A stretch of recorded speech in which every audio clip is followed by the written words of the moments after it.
Salut la compagnie, c'est Jules Melon et aujourd'hui dans Impro Ciné Critique, je vais vous parler du second long métrage de Monsieur Orson Welles sorti en 1942, donc un an après Citizen Kane, The Magnificent Ambersons ou en version française La Splendeur des Ambersons, qui est donc adapté d'un roman du même nom écrit par Booth Tarkington. On reviendra sur ce point à la fin.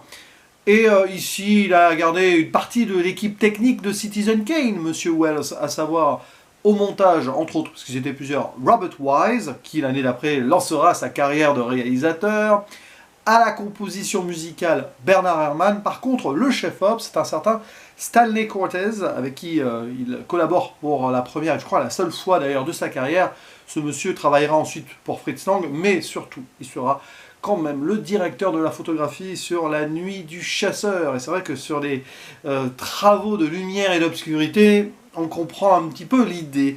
Au casting, donc nous avons dans les rôles principaux de Eugene, celui qui va revenir, qui est, on va dire, dans le business de l'automobile au début du XXe siècle, Joseph Cotten, qui est évidemment l'acteur le plus célèbre, je pense, ici de la distribution. Sa fille, Lucy, est jouée par Anne Baxter, qui elle aussi a eu une belle carrière.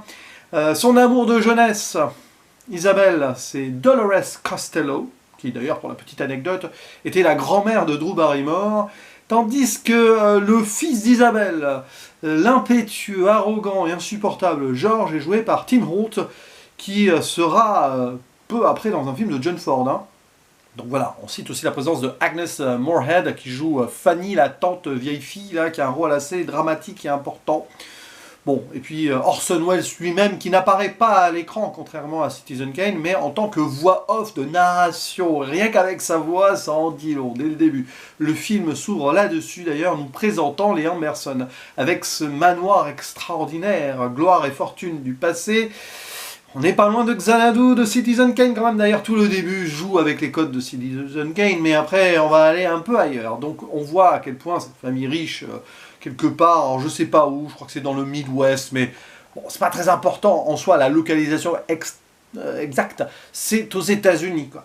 Bref, 1873, hein, ça commence comme ça et tout, puis après, quelques années, c'est cool, le fils George naît, et donc Eugene ne peut pas, parce que c'est pour ça que George est né d'un mariage qui n'est pas celui d'Isabelle et Eugène. Isabelle va épouser un autre homme, et Eugène s'en va et revient donc, allez, je simplifie vraiment le synopsis, hein, 20 ans après, où là, donc au début du XXe siècle, l'histoire va se dérouler en ellipse, hein, le temps va passer, on joue beaucoup sur cet aspect-là, et c'est là que c'est intéressant d'ailleurs, parce que Citizen Kane, oui, flashback, il y en avait, mais là, on a le flashback au début, après, on avance, et on déroule ici une sorte de drame sur cette Amérique qui change entre tradition et modernité. Et on va suivre donc ces soucis-là d'amour, si vous voulez, entre Eugène qui revient donc sur place, qui convoite encore Isabelle parce que son mari va mourir, ok, et Georges qui va tomber amoureux de la fille d'Eugène alors qu'il ne peut pas supporter Eugène, qui a un gros problème ici évidemment de savoir si oui ou non ces relations amoureuses vont pouvoir se faire. Mais l'important est ailleurs, c'est surtout de voir comment ces gens, avec leurs idéaux, leur évolution, différentes générations, peuvent évoluer et avancer dans ce monde qui change. Et donc les Ambersons, forcément, perdent de leur splendeur, de leur magnificence. C'est vrai que le titre français aurait pu être plus proche, finalement, encore du titre originel. Et il faut savoir que ce film a été charcuté de bien 40 minutes. Il devait durer 2h10, il fait 1h30, un peu moins. Parce que Orson Welles était en tournage au Brésil, au moment de la post-prod, pour le fameux It's All True qui ne verra jamais le jour. Ça commence à être la malédiction Orson Welles. Après, il y a beaucoup de films comme ça qui fait qu'il ne finira pas ou qui ne sortiront pas. Et il avait lâché avec RKO, hein, c'est sa boîte de prod évidemment qui lui a permis de faire Citizen Kane. Il avait lâché quand même les droits du Final Cut, si vous voulez, et s'est fait un peu avoir pendant qu'il n'était pas là, ce qui n'est pas très sympathique. Ce sera un des regrets de Monsieur Welles. Alors, pour les scènes enlevées, certes, il y a un moment, ça se voit, il y a une errance dans la ville moderne vers la fin, on sent que ça aurait été beaucoup plus long et beaucoup plus fastueux et tout, ok. Mais je crois qu'Orson Welles, surtout, il a mal digéré la fin, qui a été changée, et même, d'ailleurs, refaite. Je ne sais pas s'il était là, du coup, quand ça a été refait, mais bon. Bah, on y reviendra, je ferai une mini-zone spoiler pour ça quand même, parce que c'est assez particulier. Mais sinon, malgré tout, on peut imaginer un petit peu la chose, que s'il avait eu le Final Cut, on aurait eu probablement une œuvre à la hauteur de la grandeur de Citizen Kane, alors autrement, parce que c'est quand même un très bon film, ce Ambersons. Et quand bien même la fin, on la sent, elle est quand même complètement à contresens, presque. Presque, enfin, on sent que c'est pas du tout ce qui était prévu. Et quand bien même il y a certaines scènes pendant le film où on sent que ça aurait pu être beaucoup plus étiré, on sent que ça va vite, hein, quand même, hein, les timelapses, hein, les ellipses comme ça, pouf, on passe d'une scène à l'autre. Ah bon. Bah, il y a quand même des trucs magnifiques dans ce long métrage. Alors c'est à la fois la continuité et la rupture avec Citizen Kane, comme je le disais, mais même dans la technique, on ressent évidemment déjà, une nouvelle fois, pardon, la patte d'Orson Welles avec le jeu sur les décors et les espaces. Alors ici, il tente en plus en huis clos interne sur des lumières et obscurités qui marquent à la fois, selon les moments, hein, la grandeur et la décadence de ces Amberson et de leur manoir, des scènes donc dans cette finalement grande maison qui va devenir trop grande à un moment pour les personnages qui restent, parce qu'il y a aussi ceux qui restent et ceux qui ne sont plus là, et ceux qui restent, quoi. Et ceux qui restent de l'Amérique d'avant et ceux qui n'est plus de l'Amérique d'avant avec cette évolution, notamment à travers l'automobile. Et c'est assez remarquable parce que des fois les plans, en fait, vous regardez, hein, vous pouvez couper le son, juste observer, ça dit tout sur ce qui se passe. Ça dit tout aussi sur l'évolution émotionnelle des personnages, leur espoir, leur tension, leur affrontement, leur désespoir, leur regret, leur rancœur.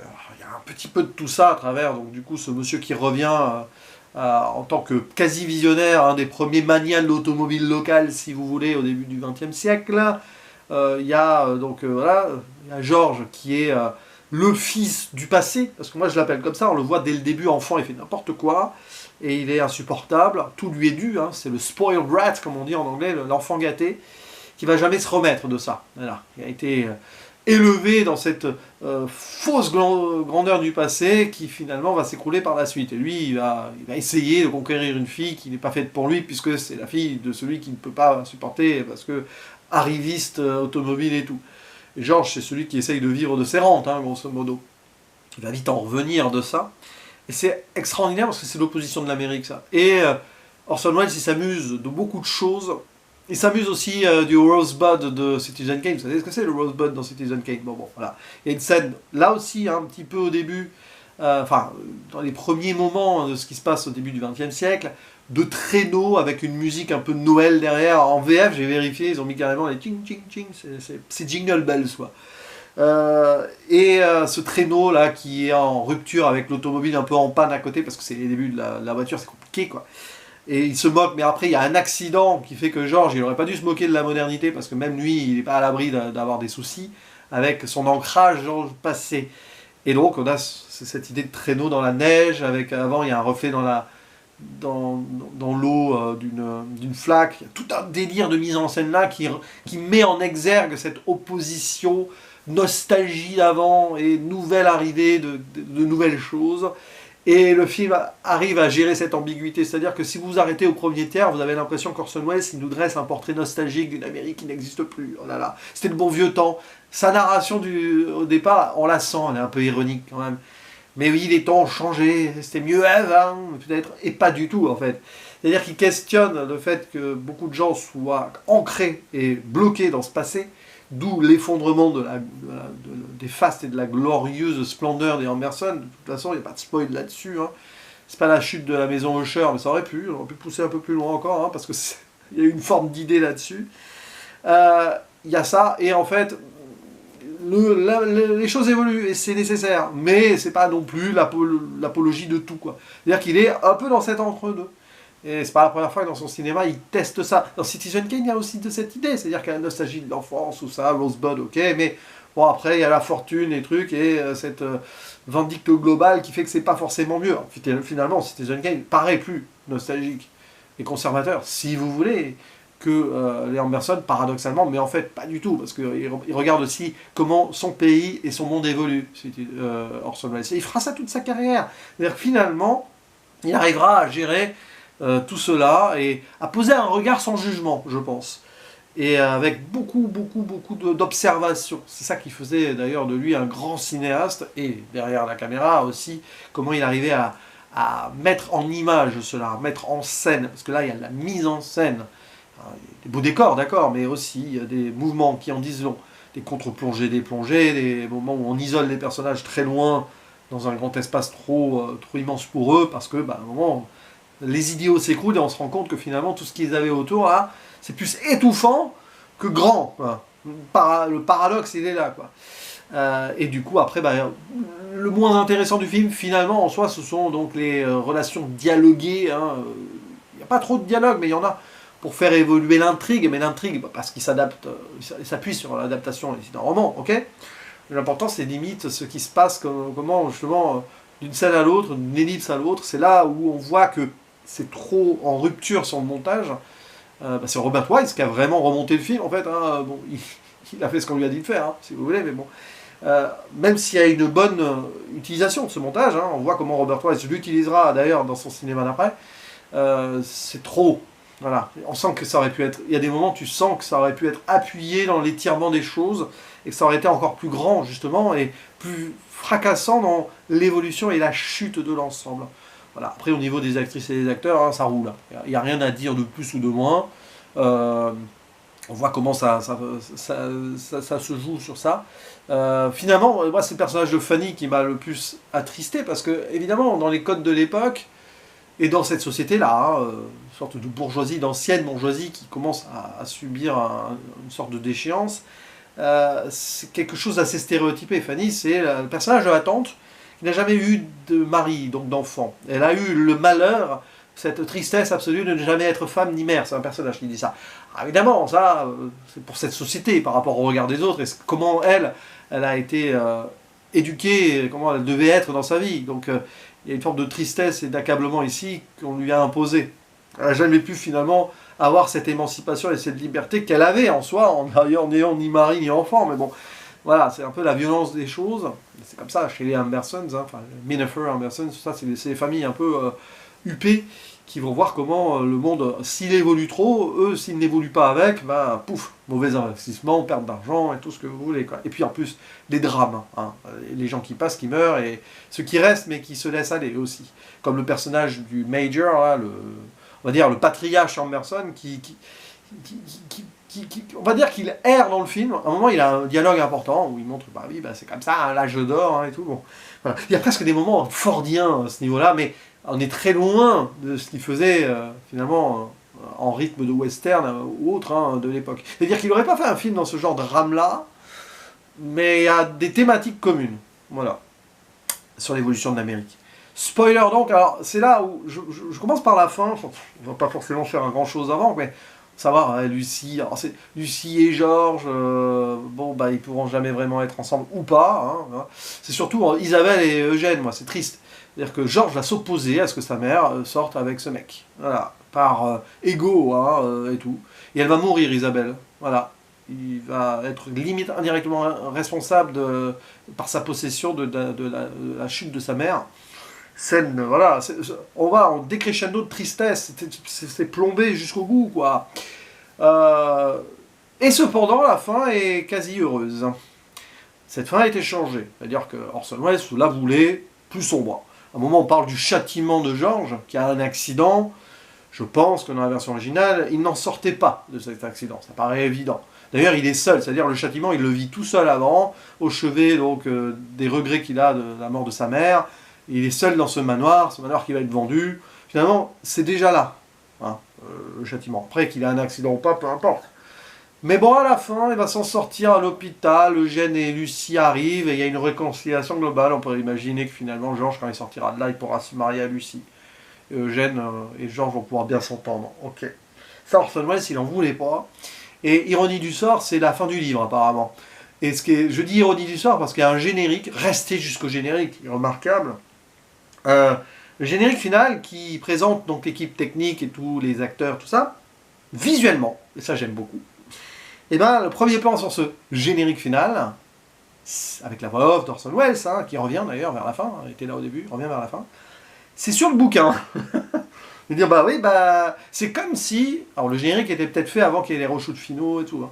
Comme si à la fin on disait, regardez, hein, voilà, c'était l'adaptation de ce livre, et c'est la fin du livre, hein, comme vous avez vu, bon, hein. Mais alors derrière, j'aime beaucoup ce générique-là. C'est très très beau. Et puis c'est un geste de cinéma comme générique final, jusqu'au bout avec cette perche de micro qui remonte, filmée en contre-plongée vers la grandeur peut-être du grenier de ce manoir. Je trouve qu'on continue le cinéma après la fin du film, là. C'est très Wellsien, ça, comme histoire et comme geste. Donc c'est vraiment bien. Mais c'est vrai qu'après le déroulement de l'intrigue, hein, que certains meurent et que finalement il y a cette... C'est vrai que c'est vraiment plombé et côté errance et tout, c'est là où il y aurait eu des étirements et on sent que c'est trop rapide comme fin. Mais cette résolution quasi heureuse ne fonctionne pas. J'ai pas envie de dire que le film est raté à cause de ça, parce que c'est pas de la faute d'Orson Welles. Il y a une forme de rupture étrange, finalement ça rend l'ensemble quasi original, parce qu'avant c'est quand même une forme de classicisme aussi, mais c'est pas grave ça. Mais voilà, ils ont profité que Welles était au Brésil pour faire un film qui ne sortira jamais, pour faire ça, bon c'est pas terrible, tout ça hein, comme geste, mais bon à l'époque les producteurs, c'est pas le seul Orson Welles qui s'est fait avoir comme ça. Mais bon, je ferme la zone spoiler. Finalement, La Splendeur des Ambersons, c'est un très bon film. Je crois, on me l'a conseillé, il me semble, récemment, c'est sûr, quelqu'un m'en a parlé, ou m'a parlé d'Orson Welles, et ça m'a donné l'idée de voir celui-là. Je sais plus si on m'a dit, c'est quand que tu reprends, tu revois des Orson Welles je sais plus si cette personne en question, désolé j'ai oublié le nom, mais tu peux te manifester en commentaire, m'avait parlé directement du film ou pas, mais bon, c'était peut-être celui que j'aurais eu envie de voir après, donc je l'ai vu. Et en effet, après Citizen Kane, non, Orson Welles ne s'est pas arrêté là, ça vous le savez, hein. Il y a eu des adaptations Shakespeare, si vous voulez, d'accord. Mais déjà, dès ce deuxième film, un petit peu oublié, enfin pas oublié, mais peu mentionné finalement, et pourtant, on est dans la grandeur de cinéma à la Orson Welles, quoi. C'est juste que il n'a pas eu la même, on va dire, le même contrôle. Mais au-delà du contrôle, on voit ce qu'il a voulu dire, et qu'est-ce que ça... on va dire, questionne sur cette opposition tradition-modernité. Et c'est magnifiquement narré par image et mis en exergue par donc, ce qu'il met en image. Ça, c'est du cinéma. Voilà. Donc, voyez-le, au-delà donc, des aspects de l'intrigue et tout. Voilà, personnages, ensemble ou pas ensemble, vont-ils mourir ou survivre? C'est pour ça que la fin, en finale, peu importe. Mais c'est vrai qu'il y a... Voilà, on sent que ça passe à côté du chef-d'œuvre, quoi. C'est pas de sa faute, Orson Welles. Je suis persuadé que si version longue, elle n'existera jamais, je crois que les rushs ont été détruits.